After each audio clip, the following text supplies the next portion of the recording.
الحمد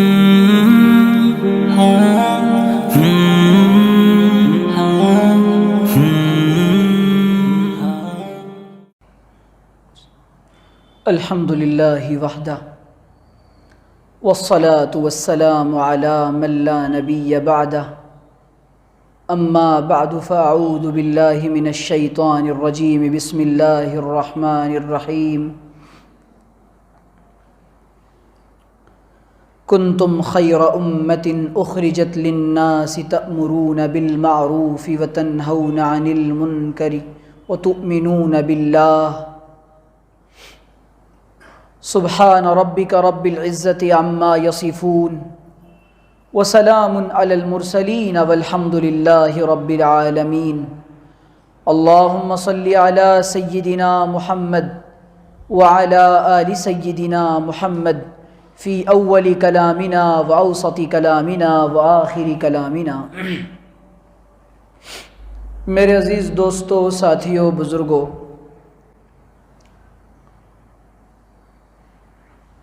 مختصر سے وقت میں چند گزارشات آپ لوگوں کی خدمت میں عرض کرنی ہے۔ اللہ سے دعا ہے کہ اللہ تعالیٰ مجھے صحیح طرح سے بات کہنے کی، ہم سب کو سمجھنے کی اور عمل کرنے کی توفیق عطا فرمائے۔ میری اور آپ کی اور اس عالم میں بسنے والے تقریباً 7 ارب انسانوں کی کامیابی اللہ نے اپنے اس مبارک دین میں رکھی ہے۔ دیکھیں، دین نام ہے پابندیوں کا، اور یہ پابندیاں سکھاتا ہے، آزادی نہیں سکھاتا۔ یعنی یہ دین اللہ اور اس کے رسول کے حکموں پر چلنا سکھاتا ہے۔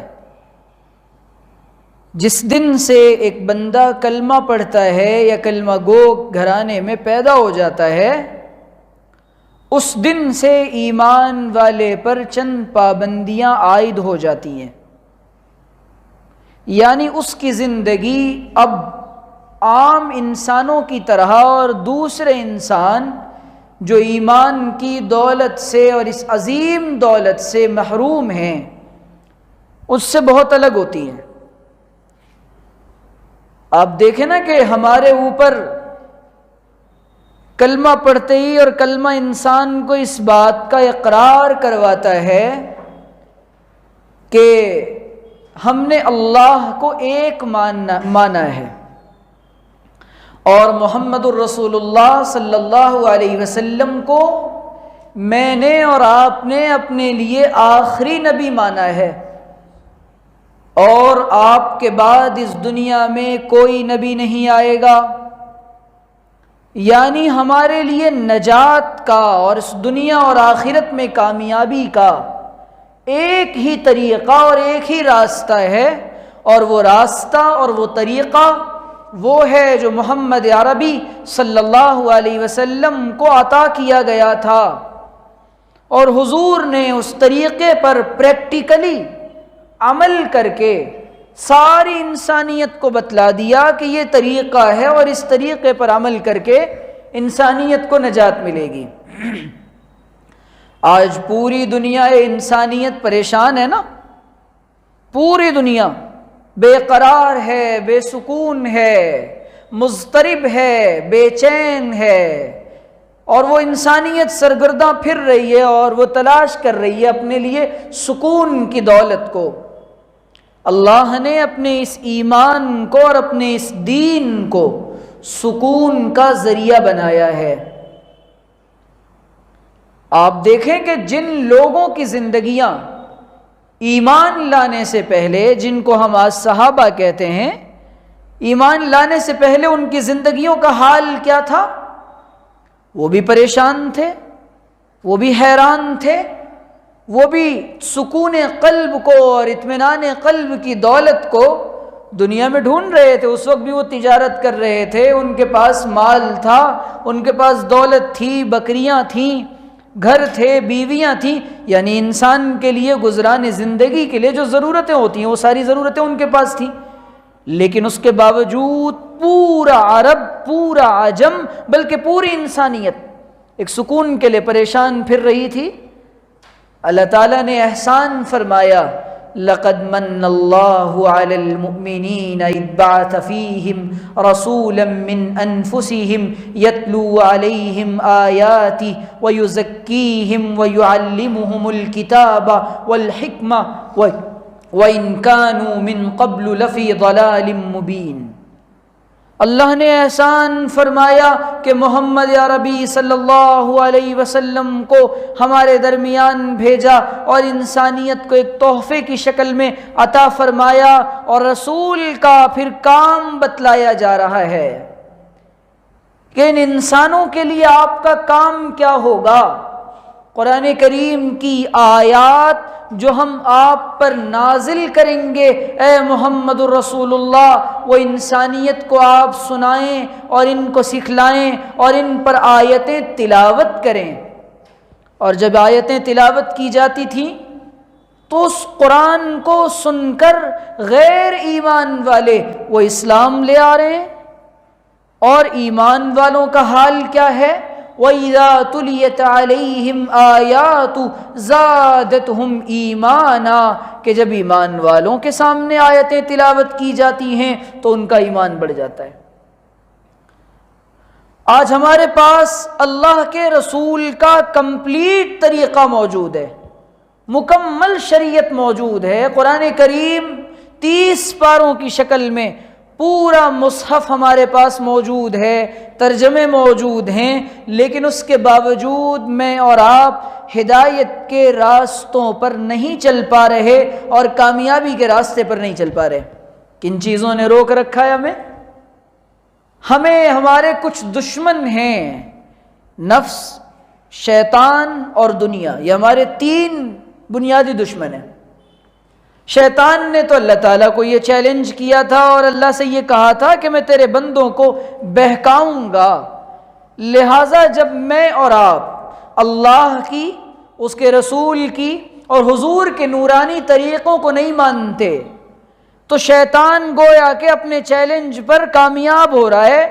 اور وہ ہمیں جہنم کے رستے پر لے کر جا رہا ہے، اور ہم بڑی آسانی کے ساتھ جہنم کے رستوں پر جا رہے ہیں، اور روزانہ لاکھوں کروڑوں انسان ایمان کے بغیر دنیا سے جا رہے ہیں۔ آج دیکھیں نا کہ دنیا کے اندر،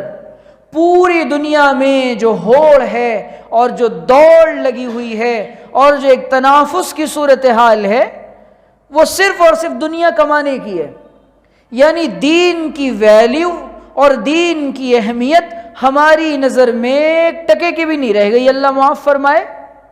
جہاں دین کا اور دنیا کا معاملہ آتا ہے،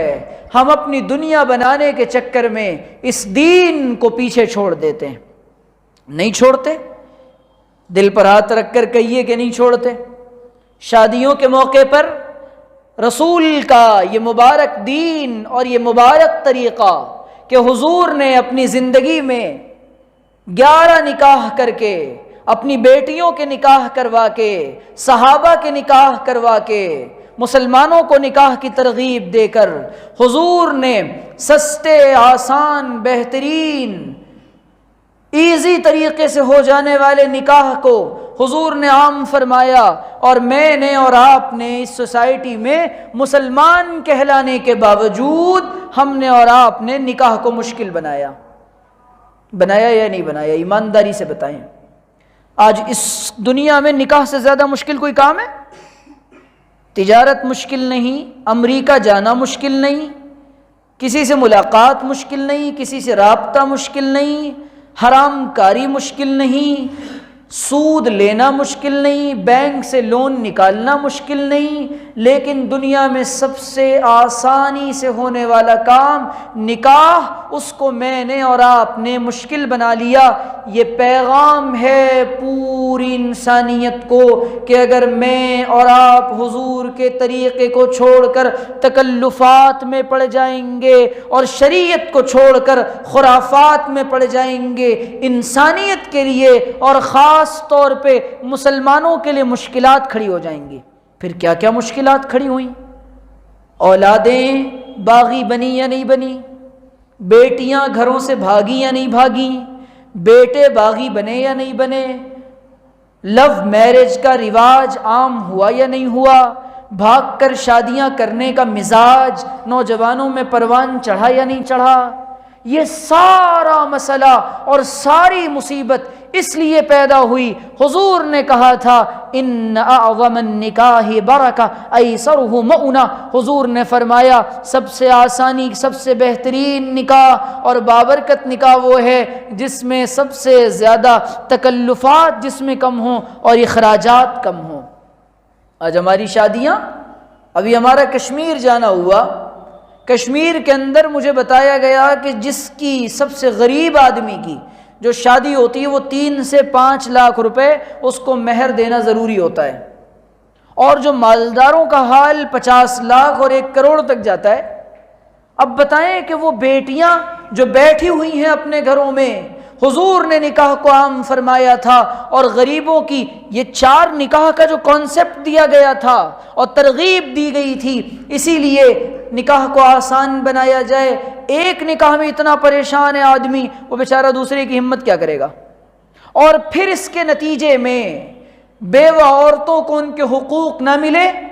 بیوگی بڑھتی چلی گئی،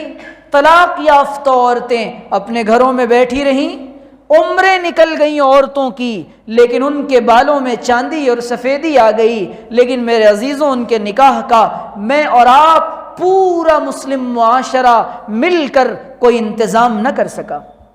کون جواب دہ ہے؟ کون اللہ کی عدالت میں مجرم ہے؟ ہر وہ انسان جس نے رسول کے طریقے کو چھوڑ کر، نکاح میں سادگی کو چھوڑ کر، تکلفات کو، خرافات کو، رسم و رواج کو اپنایا۔ نہیں اپنایا میں نے اور آپ نے۔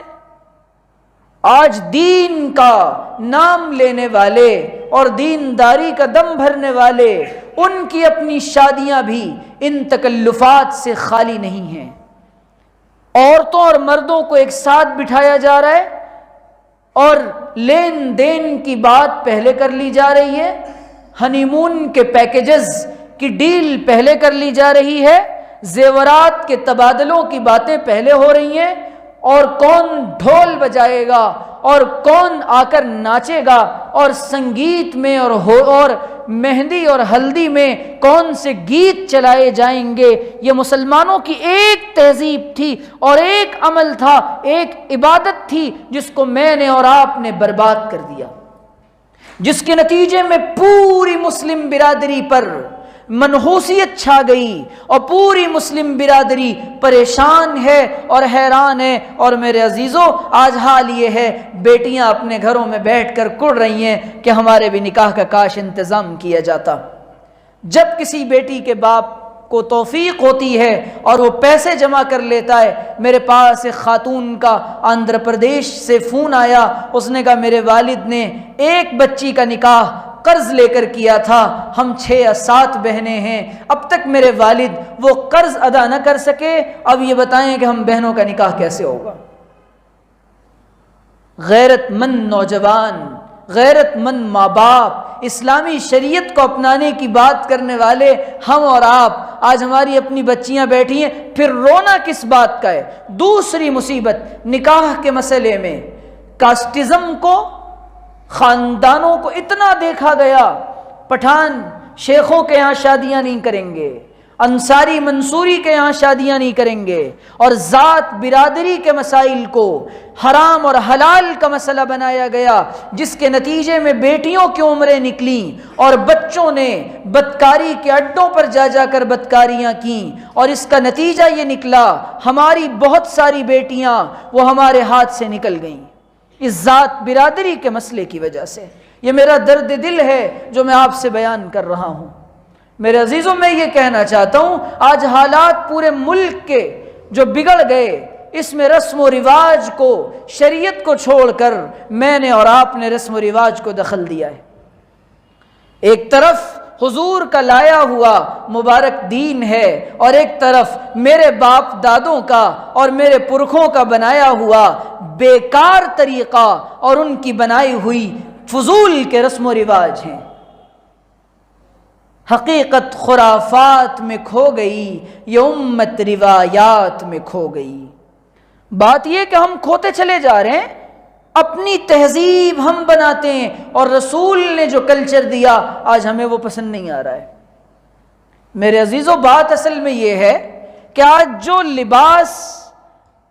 سادگی والی زندگی میں عافیت ہے، اور ہم نے اپنی زندگی سے سادگی نکال دی، ہماری زندگی میں سادگی کا کوئی نام و نشان نہیں، اور سادگی کے ساتھ جینا کس کو کہتے ہیں ہمیں نہیں آتا۔ ابھی 2 سال جو لاک ڈاؤن کے گزرے ہیں ہندوستانی لوگوں پر اور دنیا کے انسانوں پر، بڑی آبادی، بڑی رپورٹ بتا رہا ہوں آپ کو میں، بہت زیادہ انسانوں نے اس لیے خودکشی کی، اور بڑی تعداد میں لوگ اس لیے مر گئے کہ ان کے لائف کا جو اسٹیٹس تھا اس سے ان کو کمپرومائز کرنا پڑا۔ وہ 100 روپے کلو چاول کھاتے تھے، یا ان کو 20 روپے بھی نصیب نہیں ہو رہا ہے، لہٰذا اس کے نتیجے میں، اور جس معیار کا اور کوالٹی کا کپڑا وہ پہنتے تھے وہ نصیب نہیں ہو رہا ہے، اور اناج ان کو نہیں مل پا رہا، تو انہوں نے اس کو اپنی انا کا مسئلہ بنایا اور خود جان دے دی اور خودکشی کر لی۔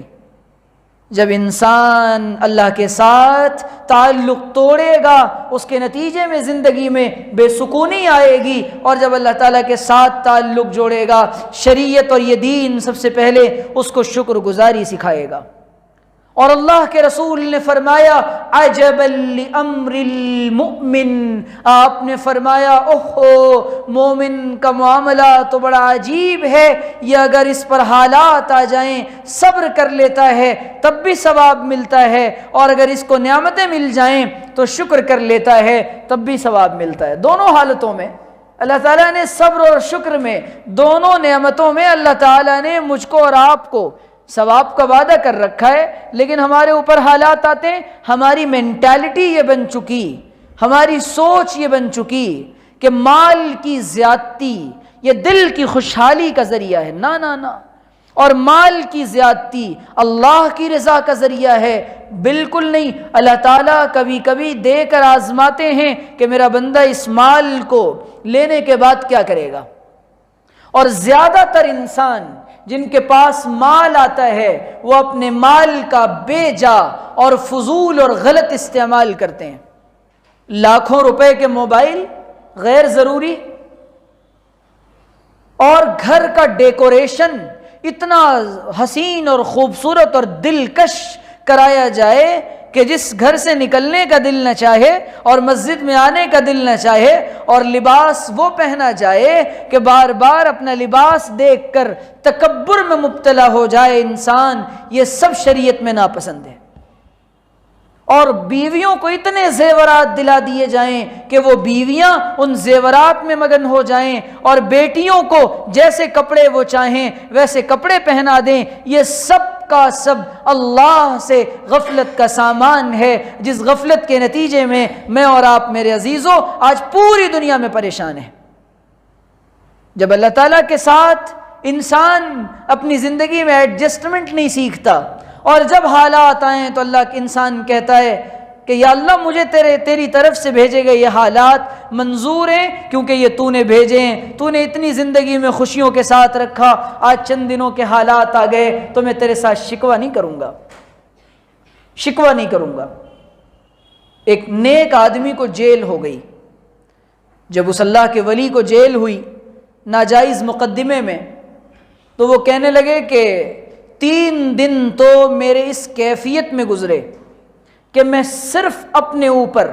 اس 50-60 سال کی زندگی میں جو کروڑوں انعامات اللہ تعالیٰ نے میرے اوپر فرمائے ہیں، مال، دولت، عزت، شہرت، وجاہت، حسن، خوبصورتی، اولاد، علم،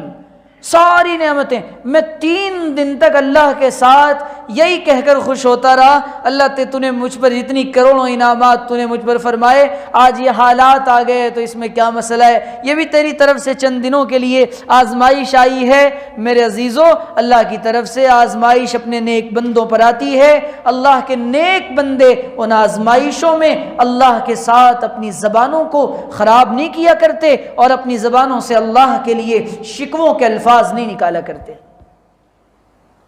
یہ شکر اتنی بڑی نعمت ہے ایمان کے بعد، عافیت کی نعمت۔ اللہ تعالیٰ نے آج مجھ کو اور آپ کو کتنی عافیت سے رکھا ہے، لیکن میں اور آپ شاید اس عافیت کو اپنے لیے نعمت نہیں سمجھتے۔ صرف اور صرف اگر مسلمان دنیا میں کسی چیز کو نعمت سمجھتا ہے تو مال کی کثرت کو، اور قرآن کہہ رہا ہے یہ مال کی کثرت اور اولاد کی کثرت اللہ سے تمہیں غافل نہ کر دے۔ آج ہمیں غافل نہیں کیا اس مال اور اولاد کی کثرت نے۔ 5 منٹ کے لیے مسجد کے اندر آنا میرا اور آپ کا مشکل ہو گیا۔ اور جانتے ہیں دنیا کی حقیقت کیا ہے؟ عبداللہ ابن عمر رضی اللہ تعالی عنہ جلیل القدر صحابی ہیں، حضور کے نقش قدم پر فدا صحابی ہیں۔ وہ ابن عمر رضی اللہ تعالی عنہ سے کسی نے پوچھا حضرت ایک بات بتائیں کہ انسان جب قضائے حاجات کے لیے اور واش روم کے لیے جاتا ہے تو اپنے فضلے کی طرف کیوں دیکھتا ہے، اپنی گندگی کو کیوں دیکھتا ہے؟ عبداللہ ابن عمر نے بڑا عجیب جواب دیا۔ عبداللہ ابن عمر نے فرمایا ہر انسان دیکھتا ہے، اس کی وجہ یہ ہے انسان کو اس کی اوقات یاد دلائی جاتی ہے اور یہ کہ دکھایا جاتا ہے یہی حیثیت ہے تیری، اور تو جس دنیا کے پیچھے بھاگ رہا ہے اس دنیا کی حقیقت ہے۔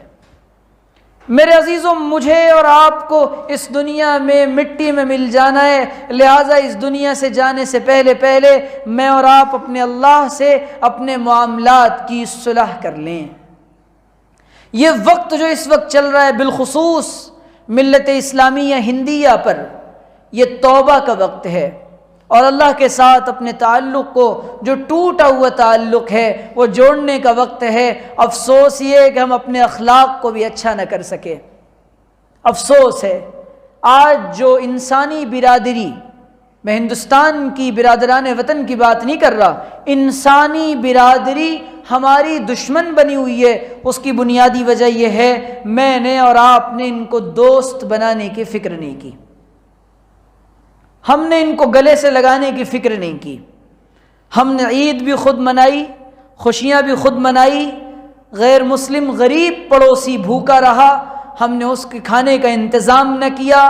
ان کے بچوں کی تعلیم کا انتظام نہ کیا، اور علاقوں میں جہاں غریب ہریجنوں کی آبادی تھی وہاں جا کر خدمت خلق کا کام جو ہماری اولین ذمہ داری تھی اور سوشل ورک، اس کام کو ہم نے انجام نہ دیا، جس کے نتیجے میں آج یہ بڑی آبادی اور ہمارے اپنے بھائی ہمارے دشمن بن چکے ہیں۔ اور زیادہ دور کی بات نہیں کر رہا، وجہ اس کی میں آپ کے گجرات کی بات کر رہا ہوں۔ جب یہاں حالات آئے تھے ان غیر مسلموں کا اور برادران وطن کا، ہمارے اپنے بھولے بھٹکے بھائیوں کا یہ بیان تھا، ہم نے مسلمانوں کے ساتھ جو یہ رویہ اپنایا، یہ رویہ اور یہ روش اس لیے اپنایا کیونکہ ان مسلمانوں نے ہمیں غیر بنا کر، اچھوت بنا کر بالکل دور رکھا اپنے معاملات سے، اپنے شادیوں سے، اپنے تعلقات سے، اپنی عید سے، اپنی خوشیوں سے، اپنے مال سے، اپنی رمضان اور اپنی افطاریوں سے،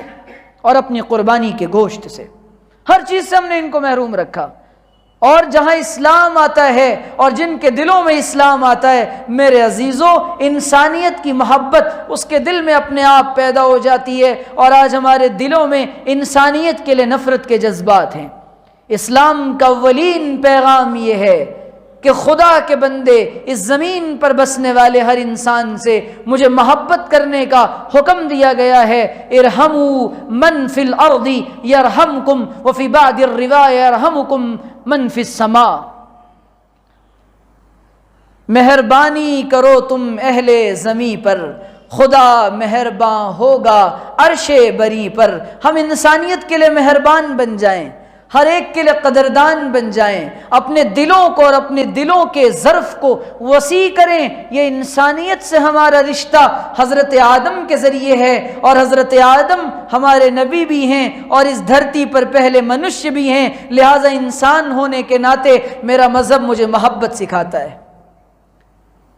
ہمارا مذہب ہمیں محبت سکھاتا ہے، لیکن ہم نے محبت کے بجائے، محبت کے جذبات دل میں ہونے کے باوجود اظہار محبت میں کمی ہے۔ میں یہ کہنا چاہتا ہوں، اظہار محبت میں کمی کی وجہ سے اور تعلقات کو نہ جوڑنے کی وجہ سے یہ حالات مجھ پر اور آپ پر آئے۔ آج پوری انسانیت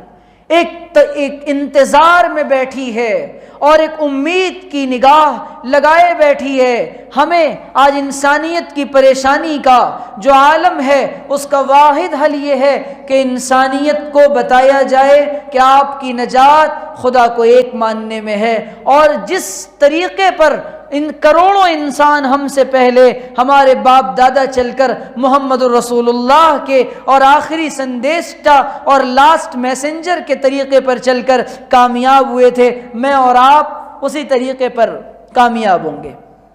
اور پوری دنیا میں بہار جو آئی تھی وہ حضور کے طریقے پر چل کر آئی تھی۔ آپ دیکھیں نا کہ یہ واقعہ مجھے حیران کر دیتا ہے، آج جو لوگ دشمن بنے یہ ہمارے دوست ہوتے، لیکن ہم نے اگر محمد رسول اللہ کی شریعت کو اپنایا ہوتا،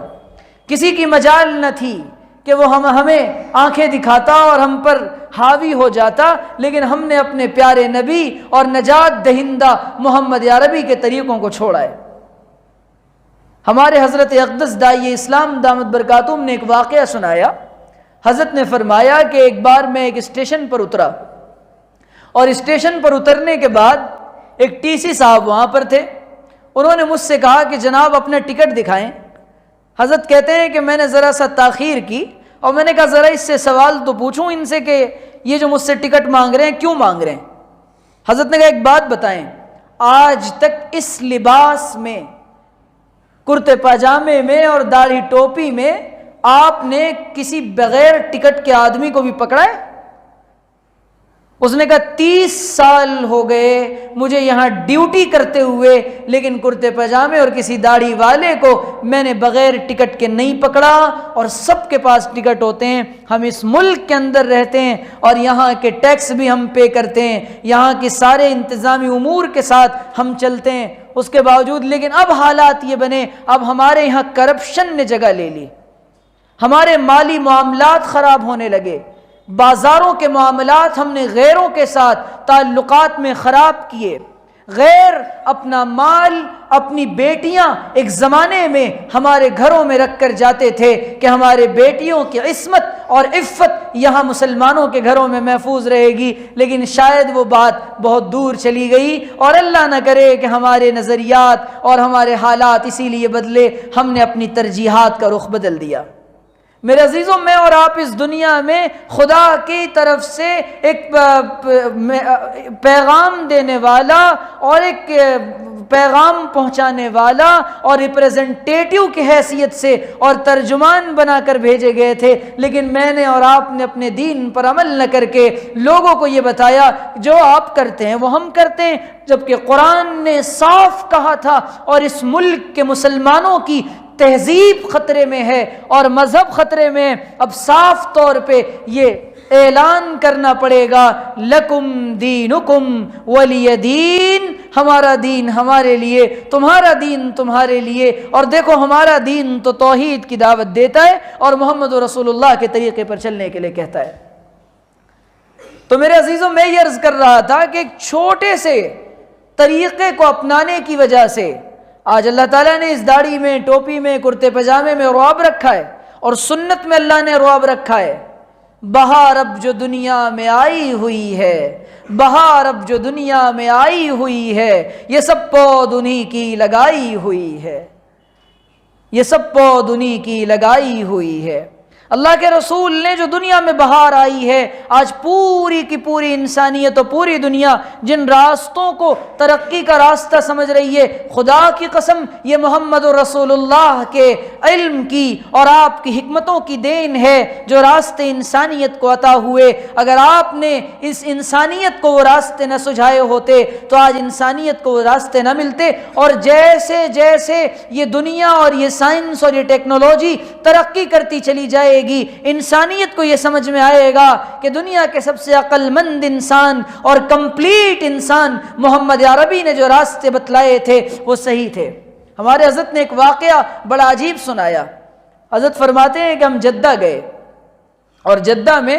ہمارے ایک عزیز ہیں، وہاں کی یونیورسٹی میں بڑے پروفیسر ہیں،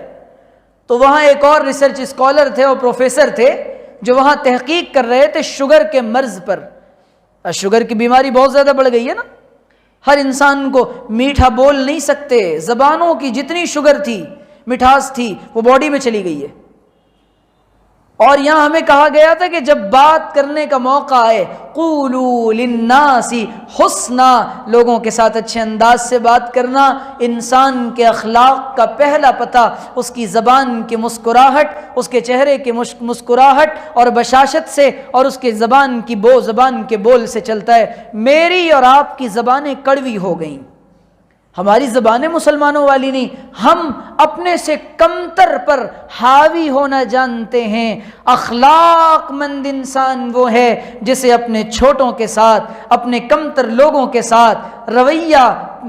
اس کے ساتھ بات کرنے کا طریقہ آتا ہو اور وہ اس کے ساتھ ڈیل کرنا جانتا ہو، اور ہم اور آپ اپنے سے کمزور لوگوں کو دبانے کی کوشش کرتے ہیں اور ان کے ساتھ بازارو زبانیں اور سوقیانہ انداز اختیار کرتے ہیں۔ یہ تہذیب محمد رسول اللہ کی نہیں ہے، یہ جہالت کی تہذیب تھی جو آج مجھ میں اور آپ میں آ گئی ہے۔ تو ہمارے حضرت کہتے ہیں کہ ایک ڈاکٹر سکسینہ صاحب تھے، وہ نان مسلم تھے، جدہ کی یونیورسٹی میں ریسرچ اسکالر تھے۔ تو وہ بیٹھے تھے اور اس کے بعد ہمارے میزبان نے یہ کہا کہ بھائی پہلے کچھ میٹھا اور سویٹ ڈش لائی گئی اور میٹھا پیش کیا گیا تو سب نے کھایا۔ تو ڈاکٹر سکسینہ صاحب نے کہا کہ بھائی یہ جو میں تو نہیں کھاؤں گا کیونکہ میں شوگر کے مرض پر تحقیق کر رہا ہوں اور مجھے اندیشہ ہے کہ یہ میٹھا کھانے سے شوگر بڑھتی ہے، لہٰذا اور یہ شروع میں میٹھا نہیں کھانا چاہیے، کھانے کے شروع میں۔ تو ہمارے حضرت نے فوراً کہا، اسی لیے تو اللہ کے رسول صلی اللہ علیہ وسلم نے کہا تھا ابدأ بالملح واختم بالملح۔ حافظ ابن حجر العسقلانی الشافعی نے اس روایت کو نقل کیا ہے، کہتے ہیں کہ جب کھانا شروع کرو تو نمک سے شروع کرو، کھانے کی ابتدا بھی نمک سے اور کھانے کا اختتام بھی نمک پر۔ تو وہ ڈاکٹر سکسینہ صاحب حضرت کے چہرے کو دیکھ کر بڑے حیران، انہوں نے کہا بھائی یہ کہاں موجود ہے؟ کہ 1500 سال پہلے ہمارے لاسٹ میسنجر اور پروفٹ محمد صلی اللہ علیہ وسلم نے یہ بات ہمیں بتائی تھی۔ انہوں نے کہا کہ اگر میں اس نتیجے پر پہنچاؤں کہ کھانے سے پہلے اور کھانے کے بعد نمک کا استعمال کر لیا جائے اور نمکین چیز کھائی جائے تو شوگر کے چانسز باڈی میں نہیں ہوتے، انسولین کم نہیں ہوتی۔ وہ کہنے لگے یہ بات تو 1400 سال پہلے ہی آپ کے یہاں موجود ہے، لہٰذا ان کے دل میں اسلام کا بیج پڑ گیا۔ ہمارے حضرت نے اپنے میزبان سے کہا دیکھو بھائی ڈاکٹر سکسینہ صاحب ہیں، ان کے دل میں اسلام کی محبت آ گئی ہے، لہٰذا آپ ان کو حضور کی سیرت دیں، احادیث پاک دیں، قرآن کا ٹرانسلیشن دیں۔ اور وہ عربی بھی جانتے تھے، عرب میں رہنے کی وجہ سے اچھی خاصی۔ حضرت کہہ رہے ہیں کہ ہم جدہ سے آئے، چند دنوں کے بعد ہمارے میزبان کا میسیج آیا کہ ڈاکٹر سکسینہ صاحب نے اس چھوٹی سی حدیث کی وجہ سے اور سنت کی وجہ سے اسلام قبول کر لیا۔ بات اصل میں یہ ہے، میں اور آپ سنت پر عامل نہ ہونے کی وجہ سے ساری دنیا کی شکایتیں ہیں اور ساری دنیا کے حالات ہیں۔ اور آج بھی اگر میں اور آپ اللہ کے رسول کی سنتوں کو اور اسلام کو 100% عمل کرنے والے بن جائیں، امت کی جو کشتی منجدھار میں پھنسی ہے، سیاسی حالات جو بگڑے، آخری بات اس کا حل بھی اس میں ہے کہ میں سنتوں پر اور شریعت پر 100% عمل کرنے والا بن جاؤں، تقوی اختیار کروں اور اللہ سے ڈروں، صبر کے ساتھ زندگی گزاروں اور حضور پرنور صلی اللہ علیہ وسلم کی زندگی کے مطابق اپنی زندگی کو بناؤں۔ پوری انسانیت کے لیے یہ وہ نسخہ ہے جس نسخے کیمیا کو لے کر محمد عربی آئے تھے اور کروڑوں انسان اس نسخے کو لے کر کامیاب ہوئے۔ میری، آپ کی، انسانیت کی، عرب کی، عجم کی، اہل مغرب کی، سب کی کامیابی اللہ نے اس دین پر 100% عمل میں رکھی ہے۔ آج ملک کے حالات میں اب بھی کہتا ہوں بہت اچھے ہیں، ہزاروں آزادیاں اس ملک میں مجھے اور آپ کو ہیں۔ رشیا کے حالات میرے پاس پہنچے، وہاں اب بھی بہت سی آزادیاں نہیں ہیں۔ ساؤتھ نارتھ کوریا کے حالات اب بھی ہمارے پاس آئے، وہاں پر اسلام پر عمل کی اب بھی آزادی نہیں ہے۔ چائنا کے اندر ایغور مسلمانوں کے ساتھ آج بھی مظالم ڈھائے جا رہے ہیں، قرآن رکھنے کی آزادی نہیں ہے۔ اللہ کا شکر ادا کریں اس نعمت اسلام پر، اور اللہ کے لیے اب دامن مصطفیٰ صلی اللہ علیہ وسلم سے میں اور آپ اپنا رشتہ جوڑ لیں اس سے پہلے کہ پابندیاں لگ جائیں۔ اللہ کرے ہمیں یہ بات سمجھ آ جائے۔ وآخر دعوانا ان الحمد للہ رب العالمین۔